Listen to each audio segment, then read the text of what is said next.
Hello Diya, welcome back to channel Neeraj. और आपके लिए आई हूँ बायोलॉजी का मॉक टेस्ट जो आपका यूपीपीएससी नर्सिंग और सी नेट आपका होने वाला है 4 जून को। ठीक है, 4 जून को आपका एग्ज़ाम होने वाला है।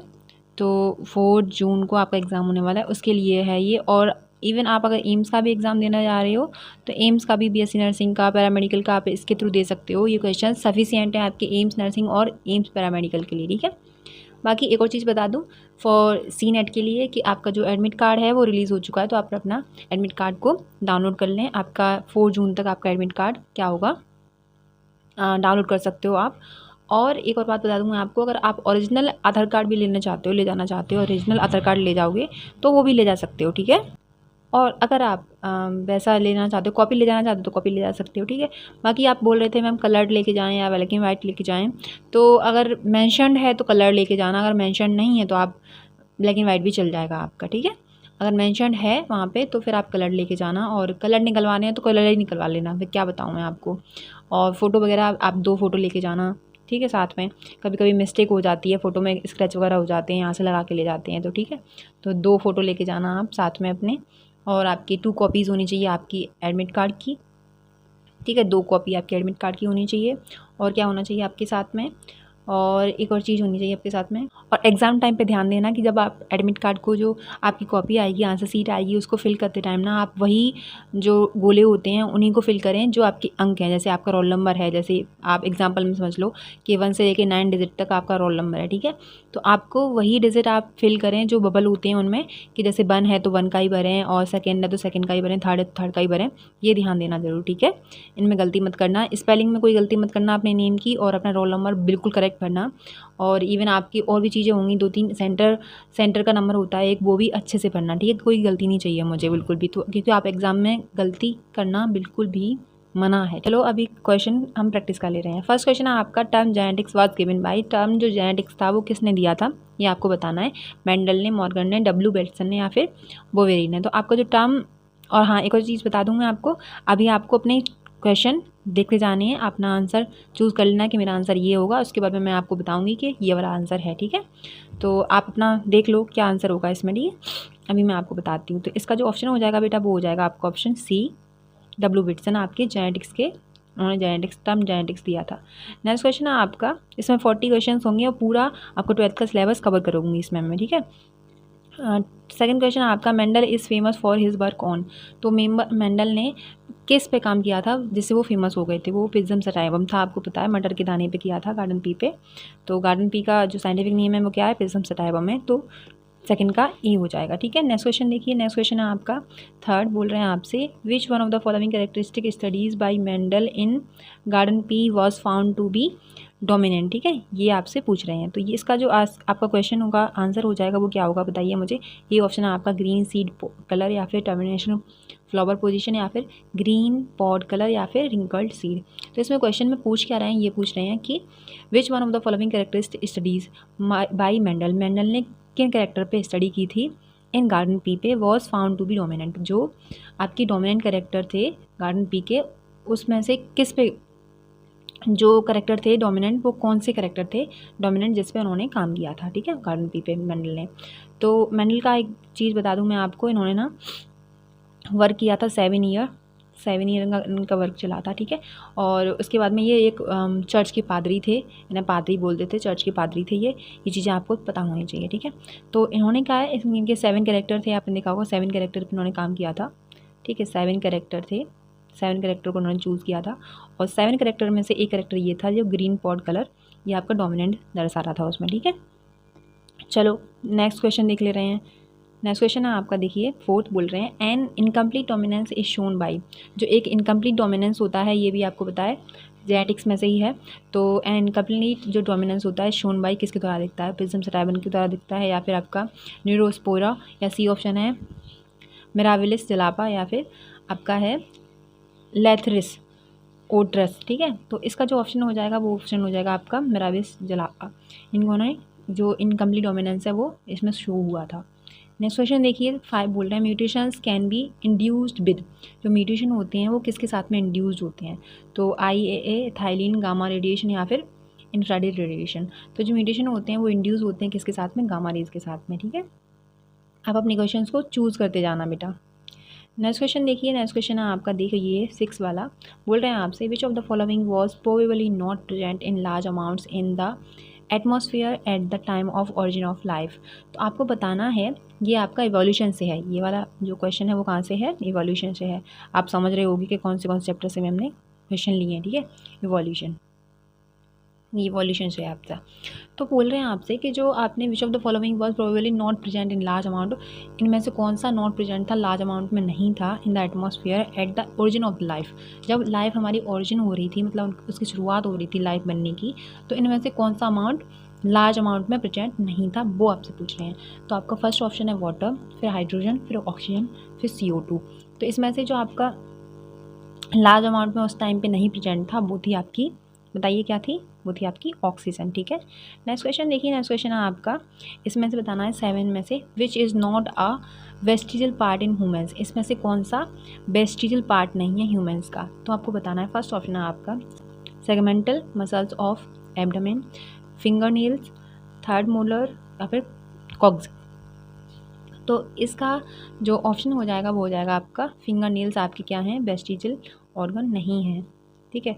इसमें से थर्ड मोलर आपका है, सेगमेंटल मसल ऑफ एब्डोमेन है, कॉक्सी है आपकी, ये सारी आपके वेस्टिजल ऑर्गन्स हैं। और आपने देखा होगा आँखों के पास में पहले क्या होता था, एक वो होती थी, क्या बोलते हैं उससे, कवरिंग होती थी, जिससे कवर होती थी अपनी आँख, ठीक है। तो वो भी एक वेस्टिजल ऑर्गन था। एक अपनी इंटेस्टाइनल अपेंडिसेस है, इंटेस्टाइनल अपेंडिसेस,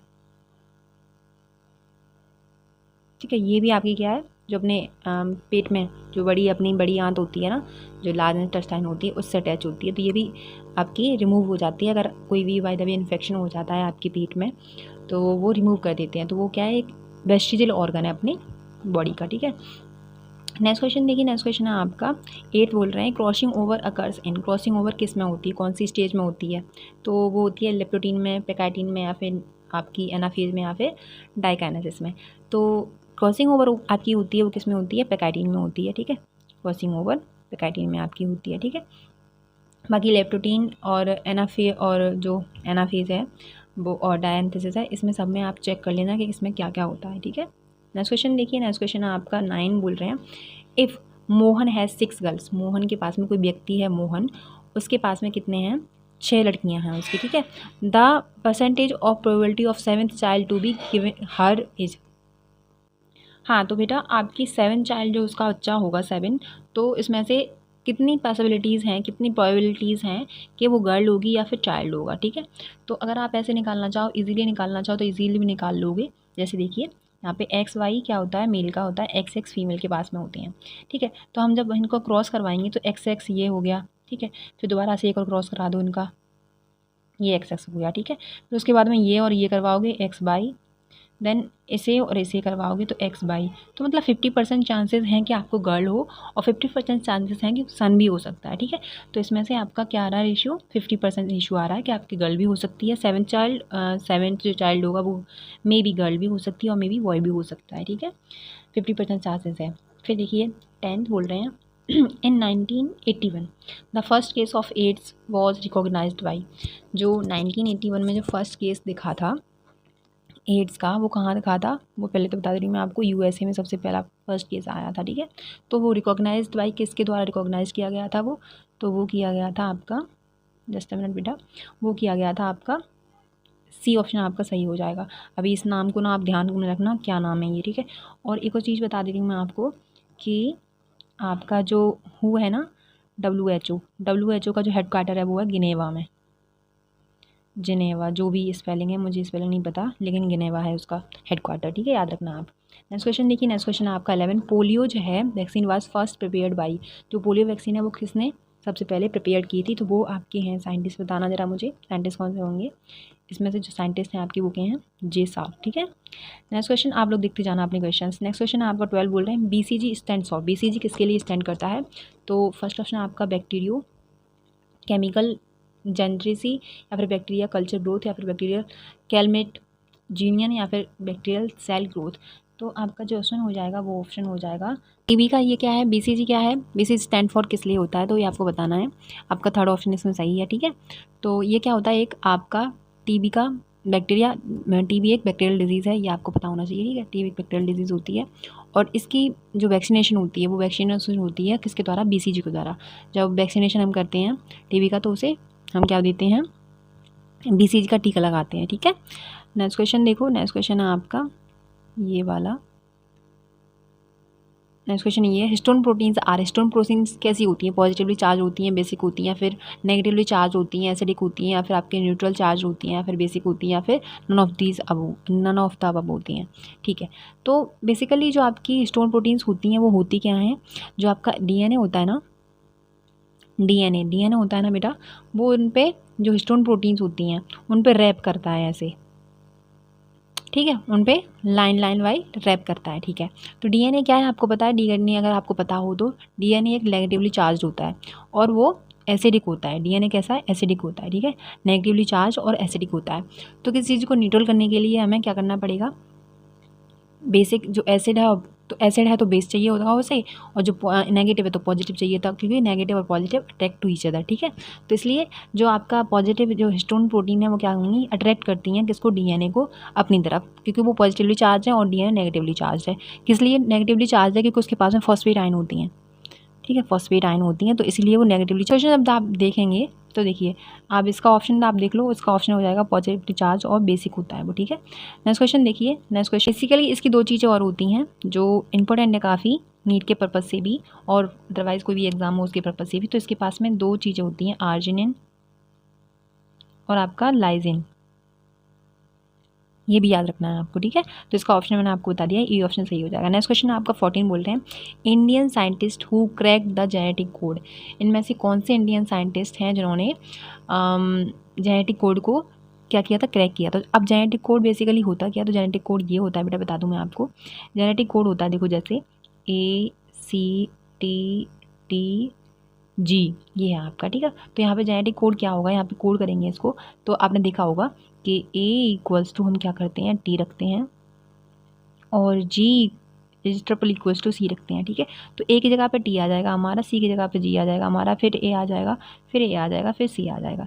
तो ये आपके होते हैं जेनेटिक कोड, ठीक है। जैसे आपने देखा होगा मलयालम, ठीक है, जैसे आपने क्या देखा होगा,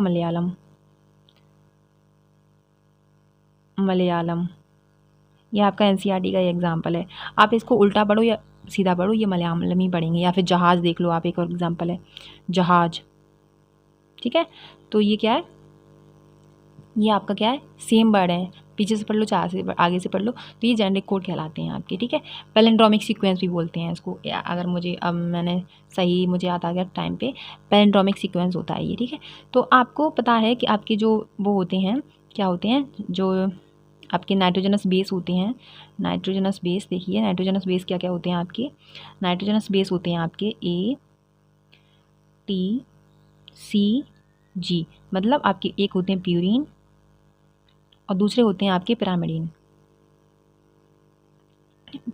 ठीक है। अभी मैं लिख नहीं पा रही हूँ इसे, लेकिन आप समझ लेना। तो पीरियंस क्या होते हैं, पीरियंस होते हैं आपके AG, मैंने याद रखा है प्यूरियंस AG, ठीक है। बाकी आपके C और जो T हैं वो क्या हो जाएंगे आपके पिरामिडीन, ठीक है, याद रखना है आपको। लेकिन जो आपकी जो ये किस में है, ये DNA में है आपके, ये DNA में प्रेजेंट होते हैं आपके क्या, नाइट्रोजनस बेस, और आपके जो किस में होते हैं, RNA में। जो RNA होता है आपका, RNA में प्रेजेंट होते हैं आपके, T की जगह पे U हो जाता है, मतलब थायमिन की जगह पे यूरेसिल हो जाता है। तो आपका A और G तो सेम ही रहेंगे, प्यूरिन ही कहलाएंगे ये तो, प्यूरिन, ठीक है, ये प्यूरिन ही है आपके। और जो आपके U और क्या है आपका C बचा, तो ये हैं आपके पिरामिडीन। तो आपसे पूछ सकता है कि आपके जो RNA है उसके प्यूरिन क्या हैं और पिरामिडीन क्या हैं, तो आप याद रखना कि प्यूरिन क्या होते हैं, प्यूरिन होते हैं आपके AG, दोनों में सेम होते हैं, DNA और RNA में दोनों में, और लेकिन आपके जो पिरामिडीन होते हैं वो अलग हो जाते हैं DNA RNA में।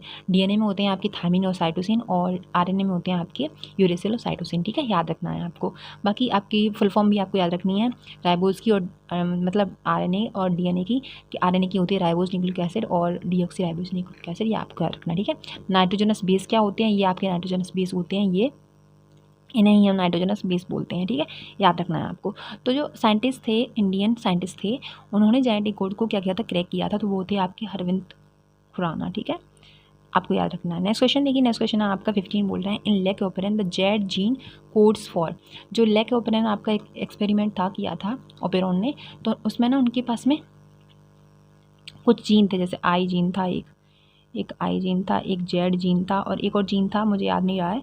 तो ये 3 जीन थे उसमें, ठीक है, 3 या 4 ऐसी कुछ थे। तो उन्होंने कोड किया था उनको कि मतलब आई फॉर क्या होगा, आई फॉर रिप्रेसर था, आई फॉर इंड्यूसर नहीं था, रिप्रेसर था, ठीक है, रिप्रेशर। और जेड फॉर था आपका बीटा गैलेक्टोसाइड, बीटा गैलेक्टोसाइड, ठीक है, और बीटा गैल भी बोलते थे इसको, ठीक है। तो ये आपके क्या थे, कुछ कोड रखे थे, कोड के नाम रखे थे उन्होंने, तो ये हैं। तो आपके इसमें से ऑप्शन बताइए क्या होगा, बीटा गैलेक्टोसाइड होगा या फिर बीटा गैल होगा या फिर बोथ होगा। तो इसमें ऑप्शन आप क्लियरली देख सकते हो कि बोथ हो जाएगा, कि दोनों को हम इसी तरह से लिख सकते हैं, ठीक है। नेक्स्ट क्वेश्चन देखिए, आई फॉर मैंने बता दिया आपको। 16 देखिए, DNA fingerprinting is discovered by. अब डीएनए फिंगरप्रिंटिंग होता क्या एक्चुअल में, तो मैं आपको बता दूँ। डीएनए फिंगरप्रिंटिंग बेटा वो तो है जिसमें हम ना, जैसे कोई बच्चा है, खो गया है वो, और बचपन में ही खो गया, उसके माँ बाप उसे नहीं मिल रहे हैं और वो क्लेम कर रहा है कि ये मेरे फादर हैं, तो हम उनका ना डीएनए फिंगरप्रिंटिंग करवाते हैं, डीएनए को टेस्ट करवाते हैं, जिससे कि हमें पता चल जाता है कि ये हमारा ही बच्चा है, उनका ही बच्चा है, या फिर और किसी का है, और ये हमें वैसे भी फालतू में ब्लेम लगा रहा है। अगर क्लेम भी कर रहा है वो कि ये हमारा बच्चा है, तो उसका डीएनए सेम होना चाहिए, उसके फादर का भी, जिसको वो फादर बता रहा है, और उसका भी, ठीक है। तो डीएनए फिंगरप्रिंटिंग ये होती है, ठीक है। ये आपकी लगभग सभी इंसानों में एक जैसी होती है। जैसे देखिए, आपके जो फिंगरप्रिंट्स होती हैं वो सेम होती हैं, पॉइंट बता दूं मैं आपको, 0.09% आपके क्या होते हैं, ये सेम होते हैं। बस आपके 0.01% आपके जो बचते हैं, वो क्या बचते हैं बेटा, 0.0 नहीं, सॉरी बेटा, मैंने तो गलत बता दिया मैंने आपको, सॉरी। आपके देखिए कितने सेम होते हैं फिंगरप्रिंटिंग, ये होती है 99.09% आपकी क्या होती है, सेम होते हैं। बाकी 0.01% आपके क्या होते हैं, ये डिफरेंट होते हैं सभी के थम्स, मतलब जो फिंगरप्रिंटिंग होती है वो सभी के उसमें। तो ये इतने आपके सिमिलर होते हैं और इतने आपके क्या होते हैं, डिसिमिलर होते हैं। मतलब किसी के भी ये 0.1%, 0.0% ये आपके डिसिमिलर होते हैं, जिससे सभी के जो फिंगरप्रिंट होते हैं वो अलग अलग होते हैं, ठीक है। तो डीएनए फिंगरप्रिंटिंग आपकी नेल से की जा सकती है, आपके जो हेयर हैं उनसे की जा सकती है, आपकी स्किन के जो स्किन होती है ना उससे की जा सकती है, आपके ब्लड से की जा सकती है, ठीक है। बाकी और भी तरीके हैं जिनसे हम फिंगरप्रिंटिंग देख सकते हैं। तो उन्होंने सबसे पहले जो सर एलेक जेफरी ने इसको डिस्कवर किया था, ठीक है, याद रखना है आपको। फिर देखिए यहाँ पे बेटा 9 होगा, ठीक है, 9 होगा यहाँ पे। नेक्स्ट क्वेश्चन देखिए, नेक्स्ट क्वेश्चन आपका ये 17 बोल रहे हैं आपसे कि जो कैनाबिनॉइड्स होते हैं आर ऑब्टेन फ्रॉम। कैनाबिनॉइड्स आपका ड्रग है, आपने पढ़ा होगा, हेरोइन वगैरह पढ़ी होगी आपने, मॉर्फिन पढ़ी होगी आपने, ठीक है। तो ये सब जो मॉर्फिन होती है आपकी, ये सारे ड्रग्स हैं आपकी। मॉर्फिन किससे मिलती है आपको, लेटेक्स से मिलती है। किसके लेटेक्स से, वो होती है आपकी सोमनीफेरम पेपेवर सोमनीफेरम से आपको लेटेक्स मिलती है, और लेटेक्स से मॉर्फिन मिलती है आपको। हेरोइन होता है, वो कैनाबिनॉइड होते हैं। तो कैनाबिनॉइड किससे ऑब्टेन होता है, तो वो बेटा ऑब्टेन होता है आपका कैनाबिस सटाइवा, इसका इनकी जो साइंटिफिक नेम है कैनाबिस सटाइवा। तो उससे आपको मिलता है। और भी चीज़ें होती हैं फ्लावर के, किससे मिलते हैं, फ्लावर के पार्ट के इन्फ्लोरेसेंस ऑफ द प्लांट से कैनाबिनॉइड ड्रग हमें मिलता है, ठीक है, आपको याद रखना है। नेक्स्ट क्वेश्चन देखिए, नेक्स्ट क्वेश्चन आपका प्रोबायोटिक्स आर कैसे होते हैं, प्रोबायोटिक्स क्या हैं आपके, तो कैंसर इंड्यूसिंग माइक्रोब्स होते हैं, या फिर new kind of food allergens होते हैं, या फिर जो लिव माइक्रोबियल फूड सप्लीमेंट। तो ये आपके जो कैनाबिनॉइड ये होते हैं आपके प्रोबायोटिक्स होते हैं लिव माइक्रोबियल फूड सप्लीमेंट, ठीक है। नेक्स्ट क्वेश्चन है आपका 19 बोल रहे हैं अ प्रोटोप्लाज्म इज़ अ सेल। तो प्रोटोप्लाज्म सेल में कैसा होता है, प्रोटोप्लाज्म में क्या होता है, अंडरगोइंग डिवीजन होता है, या फिर विदाउट सेल वॉल होता है प्रोटोप्लाज्म, या फिर विदाउट प्लाज्मा मेम्ब्रेन, या फिर विदाउट न्यूक्लियस। तो ये होता है आपका विदाउट सेल वॉल प्रोटोप्लाज्म, ठीक है। नेक्स्ट क्वेश्चन ये आपके उसमें आ गए हम क्या बोलते हैं उनमें, बायोटेक्नोलॉजी में, ठीक है।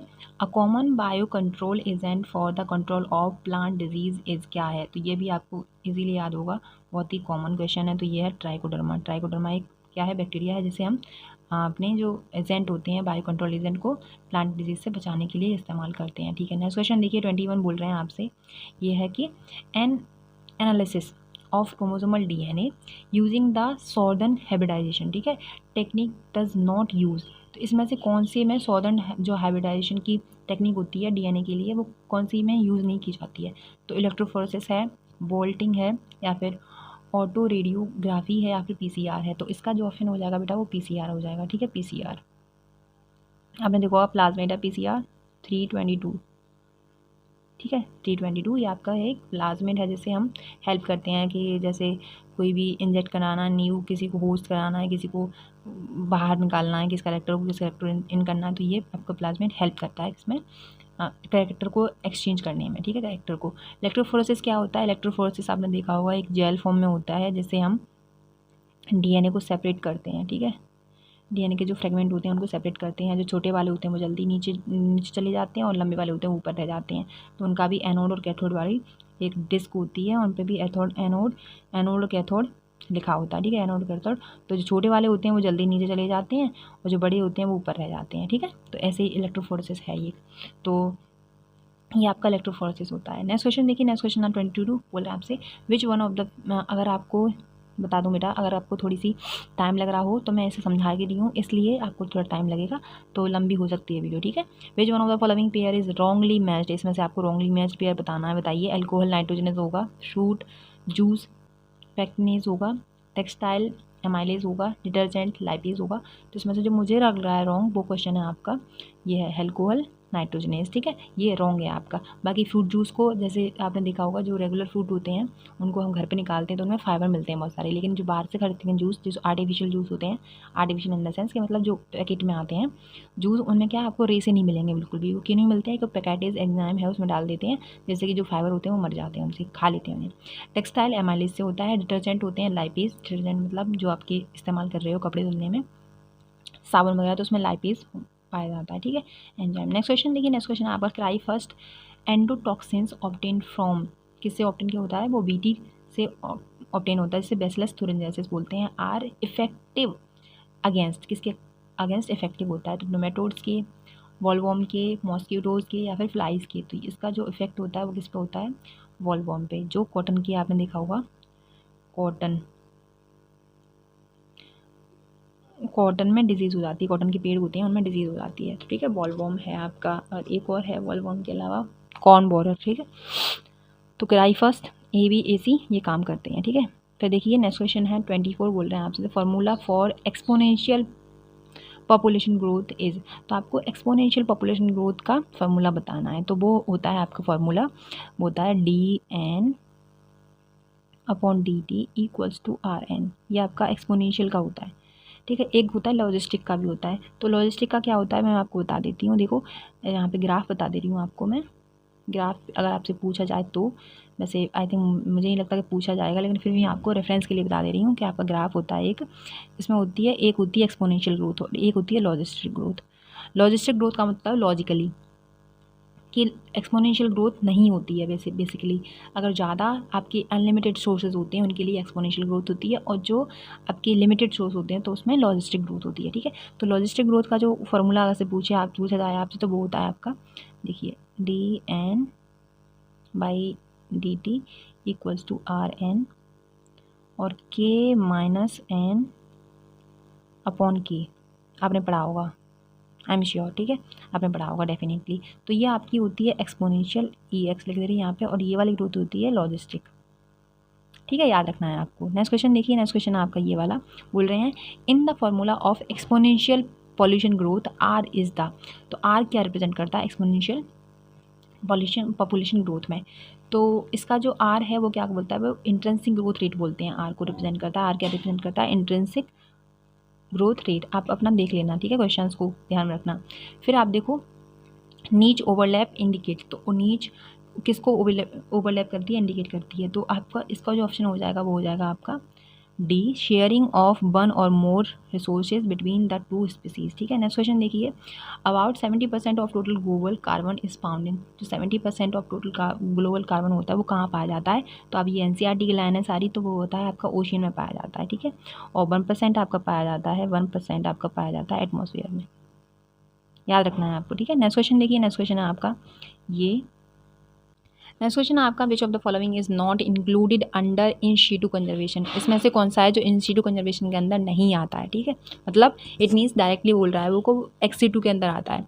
तो इन सीटू के अंदर कौन कौन से आते हैं, जैसे नेशनल पार्क हो गया आपका, वो अंदर है, ठीक है। इन सीटू का मतलब होता है इनसाइड, इनसाइड मतलब अंदर, ठीक है, और एक्स सीटू का होता है ऑफ साइड मतलब बाहर, ठीक है। तो नेशनल पार्क भी आपने देखा होगा इनसाइड होते हैं, उसमें भी सेंचुरीज ही आपकी इनसाइड ही होती हैं, और आपकी बॉटनिकल गार्डन होते हैं वो भी इनसाइड होते हैं। वो जो हैं आपके इन सीटू एक्स सीटू होता है जो, इसमें से जो नहीं है वो क्या है आपका, देखिए वो है आपका बायोस्फीयर रिजर्व, जो एक्स सीटू कंजर्वेशन के अंदर आता है। मतलब इट मीन्स कि नॉट इन सीटू कंजर्वेशन के अंदर बायोस्फीयर रिजर्व नहीं आते हैं, वो एक्स सीटू कंजर्वेशन के अंदर आते हैं। तो ये भी आप याद करके रखना। नेक्स्ट क्वेश्चन है आपका, the organisation which published the red list of species is. तो इसके अंदर तो आपको पता होगा रेड लिस्ट के अंदर कौन कौन आते हैं, तो वो होते हैं आपकी IUCN। IUCN की फुल फॉर्म क्या है, international union of conservation of natural resources end of natural resources, यही याद रखो आप, ठीक है। और आगे देखो, आगे है आपका 30 बोल रहे हैं आपसे, फोटोकेमिकल जो होते हैं smoke pollution does not contain.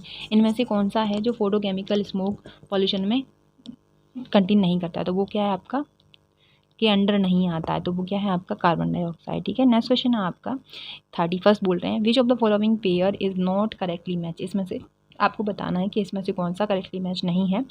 तो इनमें से देखिए बाइनरी फिजन सार्गेसम, ठीक है। फिर उसके बाद में है आपका नेक्स्ट है आपका आपका कोनिडिया पेनिसिलम, ओके। फिर ऑफसेट बटर एसेंथ राइजोम बनाना, ठीक है। तो जिसका जो ऑप्शन है नॉट करेक्टली मैच पूछ रहे हैं आपसे, तो बाइनरी फिजन सार्गेसम में नहीं होता है, ठीक है। बाइनरी फिजन किस में होता है, आपने देखा होगा बाइनरी फिजन होता है आपका ईस्ट में, ईस्ट में आपके बाइनरी फिजन होता है, ठीक है। यहाँ पे लिख लो, ओके, याद रखना है आपको। बाकी सब कोनिडिया में होता है पेंसिलियम, ऑफसेट बाटर हैसेंथ का दूसरा नाम भी आप जानना चाहते तो वो है कि इसको हम टेरर ऑफ बंगाल भी बोलते हैं, टेरर ऑफ बंगाल, ठीक है। इकोर्निया भी इसी को बोलते हैं, इकोर्निया आपने पढ़ा होगा डेफिनेटली, और राइजोम बनाना में तो होते ही हैं, ठीक है। नेक्स्ट क्वेश्चन देखिए 32 बोल रहे हैं, in human adult females oxytocin. Human adult में जो ऑक्सीटोसिन होता है वो क्या करता है, ह्यूमन अडल्ट फीमेल में होते हैं ऑक्सीटोसिन में, ऑक्सीडेशन का वर्क क्या होता है, तो ऑक्सीडेशन का वर्क होता है ड्यूरिंग प्रेगनेंसी जो यूट्राइन कॉन्ट्रैक्शन है उसको बढ़ा देना, ठीक है, स्ट्रॉन्ग यूट्राइन कॉन्ट्रैक्शन कर देना। तो इसका जो ऑप्शन सही हो जाएगा बेटा क्या हो जाएगा, देखो ह्यूमन रिप्रोडक्शन से आपके क्वेश्चन आए थे लास्ट ईयर, तो आप ह्यूमन रिप्रोडक्शन और ह्यूमन रिप्रोडक्टिव हेल्थ ये तो बिल्कुल भी स्किप मत करना चैप्टर, और जेनेटिक्स प्लस, ठीक है, और बायोटेक्नोलॉजी, तो ये चैप्टर काफ़ी इंपॉर्टेंट है, उन्हें पढ़ के जाना डेफिनेटली, ठीक है। कुछ पढ़ के जाओ या ना जाओ, लेकिन उन दोनों चैप्टरों को, उन दोनों यूनिट्स को, 3 यूनिट्स मैंने बताई हैं आपको, एक बायोटेक्नोलॉजी, दूसरा आपका है जेनेटिक्स, और तीसरी है आपकी कौन सी, रिप्रोडक्शन, ठीक है। तो इन यूनिट को कंप्लीट करके जाना है आपको, बहुत ही इंपॉर्टेंट यूनिट होती हैं ये किसी भी एग्जाम के पर्पज़ से, ठीक है। नेक्स्ट क्वेश्चन देखिए, नेक्स्ट क्वेश्चन है आपका, seminal plasma in human is rich in. जो सेमिनल प्लाज्मा होता है ह्यूमन में वो किस में रिच होता है, तो सेमिनल प्लाज्मा आपको पहले तो ये पता होना चाहिए कि सेमिनल प्लाज्मा पाया किस में जाता है, तो वो पाया जाता है मेल ह्यूमन में, ठीक है,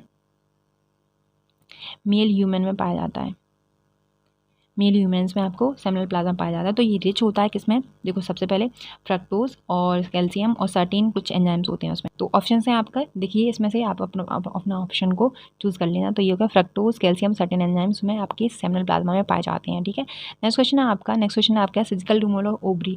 ओवरी का जो रिमूवल होता है उसको सर्जिकल रिमूवल क्या बोलते हैं, तो इसमें से देखो सबसे पहले मैं आपको बता दूँ, हिस्टेरेक्टोटॉमी ये होता है removal of uterus, removal of uterus, uterus के रिमूवल से हमें हिस्टेरेक्टोमी होता है, और ये ओवरी के कहने से है। ये आपका है किडनी, ठीक है, और ये है आपका जो आपकी आइज़ होती हैं, आइज़ नोज़, ठीक है, ये आइज़ और नोज़ के रिमूवल से होता है, ठीक है, याद रखना आप। मैं तीनों ही चीज़ें आपको बताती हूँ, चारों चीज़ें कहाँ कहाँ फिट होंगी। तो आपका इसका ऑप्शन हो जाएगा, क्या हो जाएगा ये, क्या इसको क्या पढ़ेंगे, ओफोरेक्टोमी, ओफोरेक्टोमी, ठीक है, ओफोरेक्टोमी। और हिस्टेरेक्टोटोमी आपका removal of uterus, oophorectomy removal of surgical removal of ovary, and nephrectomy, nephrectomy आपका surgical removal of kidney, and आपका है न्यूक्लिएशन है आपका removal of eyes, nose, ear, तो ये इसके अंदर आ जाते हैं। ठीक है, नेक्स्ट क्वेश्चन देखिए। नेक्स्ट क्वेश्चन है आपका 35 बोल रहे हैं megasporangium is equivalent to, megasporangium किसके इक्वल होता है? तो वो होता है आपका ओव्यूल के। ठीक है, ओव्यूल के। और एम्ब्रियोसैक को हम also known as female gametocyte भी बोलते हैं, फीमेल गैमेटोसाइट।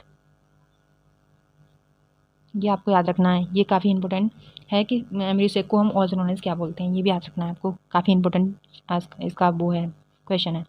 नेक्स्ट क्वेश्चन देखो। नेक्स्ट क्वेश्चन आपको 36 बोल रहे हैं filiform apparatus is a characteristic feature of, जो फिलीफॉर्म एपिटस होता है वो किसका कैरेक्टरिस्टिक होता है? तो वो होता है आपका सिनर्जिड का। ठीक है,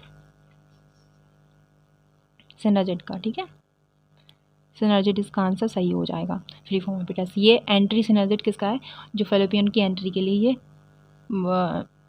उत्तरदायी होता है। ठीक है, नेक्स्ट क्वेश्चन देखिए। नेक्स्ट क्वेश्चन है आपका ये वाला 37 बोल रहे हैं first movement of the foetus, foetus का फर्स्ट मूवमेंट कौन से मंथ में होता है, ये पूछ रहे हैं। बेसिकली इनका जो क्वेश्चन है ये है।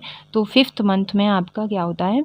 फर्स्ट मूवमेंट होता है 5th मंथ में फीमेल फीटस का, फीमेल फीटस कह रही हूँ, फीटस का। ठीक है, नेक्स्ट क्वेश्चन देखिए। नेक्स्ट क्वेश्चन है आपका 38 बोल रहे हैं जो राइबोसोमल आरएनए होता है is actively synthesised in, ribosomal RNA किस में एक्टिवली सिंथेसाइज होता है? तो वो क्या होता है? वो होता है आपका न्यूक्लियोलस। ठीक है, और सबसे पहले बता दूं मैं आपको, जो आपका आरबीसी होती हैं, आरबीसी होती हैं वो आपकी ई न्यूक्लिएटेड होती हैं, ई न्यूक्लिएटेड,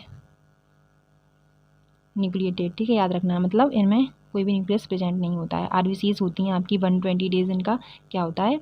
दिन होते हैं जिनकी लाइफ स्पेन होती है। ठीक है, और आपकी आरबीसीज का नंबर होता है 5 to 5.5 मिलियन में आपकी आरबीसीज होती हैं। ठीक है, नेक्स्ट क्वेश्चन है 39 बोल रहे हैं DNA is not present in, DNA किस में प्रेजेंट नहीं होता? तो डीएनए किस में प्रेजेंट नहीं होता बताइए मुझे? डीएनए प्रेजेंट नहीं होता आपका माइटोकॉन्ड्रिया में होता है, माइटोकॉन्ड्रिया में डीएनए है, क्लोरोप्लास्ट में है, आपका है न्यूक्लियस में भी होता है आपका। तो राइबोसोम आपका ऑप्शन सही हो जाएगा, राइबोसोम में आपका डीएनए प्रेजेंट नहीं होता है। नेक्स्ट क्वेश्चन देखिए। नेक्स्ट क्वेश्चन आपका 40 बोल रहे हैं आपसे, मैं छोटा कर लूँ इसको ज़रा, बोल रहे हैं आपसे कि विच of the following biomolecule does have a phosphodiester bond, किस बायोमोलिक्यूल में आपको फॉस्फोडाइस्टर बॉन्ड मिलता है? तो वो होता है आपका, देखिए इसका जो ऑप्शन हो जाएगा वो सेकंड हो जाएगा, nucleic acid in a nucleotide. जो न्यूक्लिक एसिड होते हैं उनमें आपको फॉस्फोडाइस्टर बॉन्ड मिलते हैं। ठीक है, आपको क्वेश्चन कैसे लगे मुझे ज़रूर बताएं, और thank you so much for watching, bye, take care. अगर एक और बात बोल रहे थे कि मैम आप बहुत जल्दी जल्दी पढ़ाते हो, जल्दी जल्दी बोलते हो, तो पता नहीं बेटा मेरी आदत है अंदर से कि मैं फास्ट बोलती हूँ बहुत ही। आज शायद आपको लगता हो ऐसा कि मैं, कल एक बच्चे का कमेंट आया था मेरे पास में कि मैम आप बहुत जल्दी जल्दी बोलते हो, है ना। तो पता नहीं मेरी आदत ही है अंदर से कि मेरा जल्दी जल्दी निकलता है। तो मैं अब देखूँगी, धीरे धीरे पढ़ाया करूँ आपको, धीरे धीरे बोला करूँ आपको। बस सभी लोग ना स्पीड में पढ़ते हैं, मतलब 1.5 या फिर 2.25 इसी स्पीड कर लेते हैं उसकी। तो मैं सोचती हूँ मैं जल्दी जल्दी बोलूँगी तो उन्हें करने की ज़रूरत ही नहीं पड़ेगी। तो इसलिए जल्दी निकलता ही है यार, मैं कुछ क्या बताऊँ आपको, निकलता ही है मेरा। ठीक है, तो चलो मैं, अगर मैं हो सकता है ना मैं आपको स्लो पढ़ाया करूँगी, स्लो स्लो बिल्कुल। ठीक है, thank you so much for watching, bye, take care, love you all. और क्वेश्चंस कैसे लगे मुझे ज़रूर बताएं। बाय, आपका फीडबैक बहुत मायने रखता है कि आपका फीडबैक क्या होगा मेरे लिए, तो आप प्लीज़ फीडबैक दिया करें। Okay, bye.